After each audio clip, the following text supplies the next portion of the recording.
Compulsory ప్రతి వ్యక్తి డబ్బు సంపాదించుకోవాలి బాస్. డబ్బు కోసమే పరిగెట్టాలి. మిగతా వేటి గురించి వరి కావద్దు, అన్నీ వస్తాయి.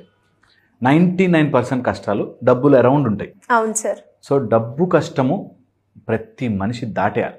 డబ్బులు అందుకే 1 crore 2 crores అవి చిన్న అమౌంట్లో కనిపించాలి. ఫస్ట్ థింగ్, ఎవరైనా డబ్బు సంపాదించాలి అనుకుంటే డబ్బు అనేది చాలా చిన్న విషయం అనేది ఆలోచించాలి.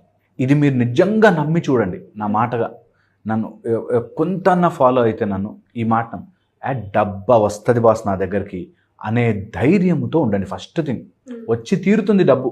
ఓకే, ఎవరెవరికో వచ్చింది, నాకు ఎందుకు రాదు? ఖచ్చితంగా వస్తుంది. ఓకే, నేను సంపాదించబోతున్న 1 crore ఈజీగా వస్తుంది అనే ఫస్ట్ ధైర్యంతో ఉండండి. నెంబర్ 1. ఓకే, సో అది ప్రాబ్లమ్ని అలా పెద్దగా చూస్తే నువ్వు ఎప్పటికీ దాని కిందలా ఉండిపోతావు. నువ్వు ప్రాబ్లమ్ని చిన్నగా చూడాలి.